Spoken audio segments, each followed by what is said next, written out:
You know what else isn't in here? Much discussion of the dossier. In fact, the report suggests the counterintelligence investigation into Trump World was initiated because of this report that George Papadopoulos, had suggested the Russians had emails that they were going to release on Hillary Clinton or something like that. That wasn't true. That isn't why they opened a counterintelligence investigation, although I'm sure there's a paper record suggesting that's the case. They were spying on Trump well before then, and Mueller should know that. And what about the dossier? Virtually no mention of the dossier. Another reason for President Trump to be outraged. And to the degree it's mentioned, you know what they say? Even Mueller says this, unverified. You know, folks, we were right. President Trump was right. There was no collusion. The Mueller witch hunt was just that, a witch hunt.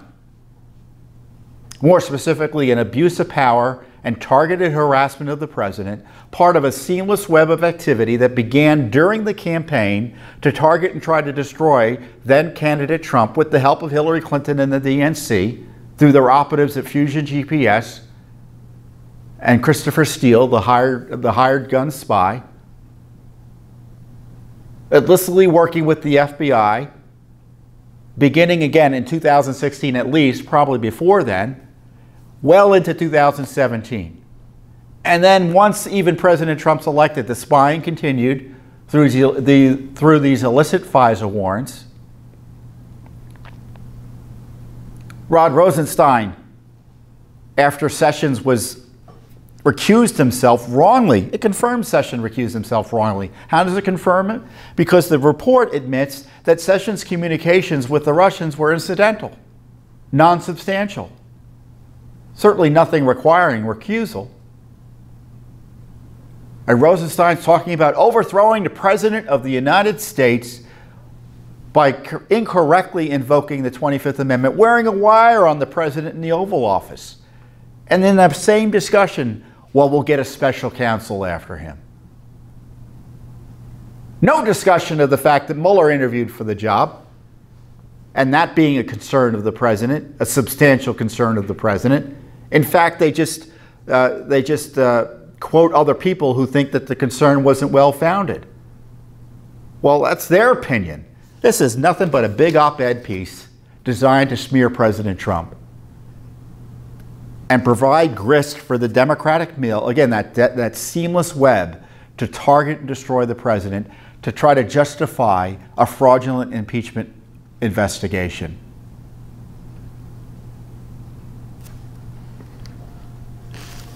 As I said, we were right. There should never have been a Mueller report because it was proof positive this is abusive.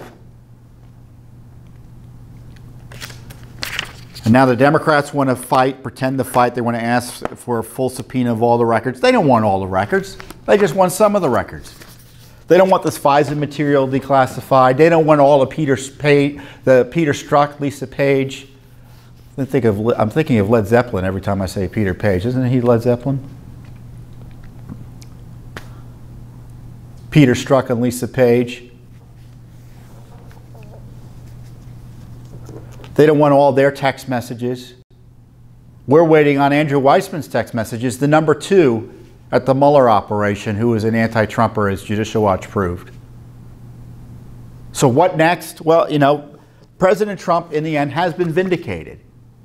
But as I say, this was an attempt to smear him on the way out by the Mueller anti-Trump team. And I'm glad Attorney General Barr saw through it, but I would have gone a step further than Barr did. I would have come in and said, you know what, I know what you're planning to do. Stop writing your garbage report. All you need to tell me is some basic facts. It doesn't need to be more than 2 or 3 pages. And this is fake stuff. The volume is designed, the size of it is designed to make you think there's something important in here. I read this report. You don't need to read it. Go back and read Devin Nunes's report from a year or so ago. Maybe even longer than that. I forget, it was 2018 or 17 at this point. That's all you need to know. And it's more truthful than this report, which is which is dishonest in the sense it leaves out core information.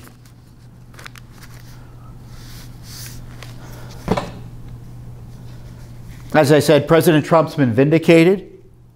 The Mueller investigation failed to find any evidence to support the big lie that the Trump campaign colluded with the Russians, and it failed miserably to prove any obstruction. It's all just gossip suggesting the president was doing something wrong. It was an attack on the president for exercising his powers as president. The Justice Department, and at least the Mueller operation, suggests that every hiring and firing decision by the president can be subject to Justice Department review. They've placed themselves above the President of the United States. I've told you before, it's King Mueller at the Justice Department. And again, we're so pleased the Attorney General saw through this, saw through the 448-page smear document, and he just highlighted a simple conclusion: no collusion and obviously no obstruction. Now, neither Mueller, look, and let's go back a step further. 200 pages of non-collusion, and it shows you they never had a good faith basis. The dossier wasn't a good faith basis. It's still 2 years later, 3 years later, unverified, and it was the fundamental basis for the FISA warrants. Carter Page, he didn't do anything wrong. You would have thought he was a Russian agent. George Papadopoulos, not a Russian agent. They knew that immediately. And when they suggested Carter Page was an agent, they were lying to the court because they all knew he was not an agent. Who needs to be investigated here? We can list it. Obama, Biden, Susan Rice, Hillary Clinton, the DNC, their lawyers, John Brennan, James Comey, Clapper, John Kerry,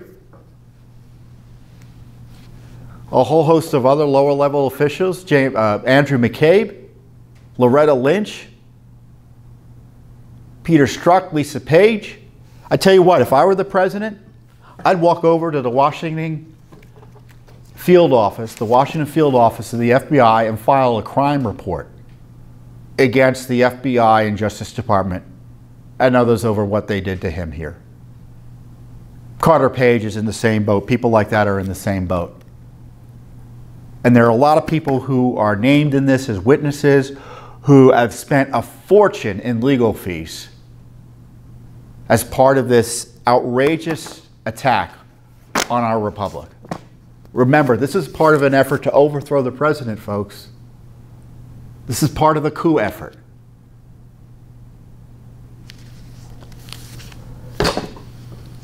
They suggested they couldn't exonerate President Trump. Outrageous. And yet Hillary Clinton, we've got, as we pointed out last week, we found documents out of the FBI investigative file of Hillary Clinton that literally says Clinton cover-up. An admission from the people who were working on her system.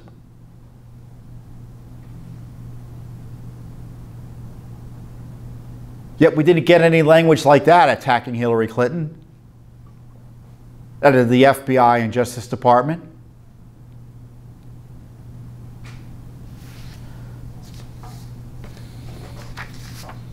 There was never a good faith basis to target President Trump. There was never a good faith basis to target President Trump. And it wasn't just a hoax. As I say, it was a criminal conspiracy against President Trump and many people around him. And this is why we continue to fight for all these Russiagate and deep state documents in court. We have over 40 lawsuits designed to get access to this information. I'll talk about some new ones we just filed in a few minutes. And as I say with Hillary Clinton, the targeting of Trump was concurrent with the effort to protect her.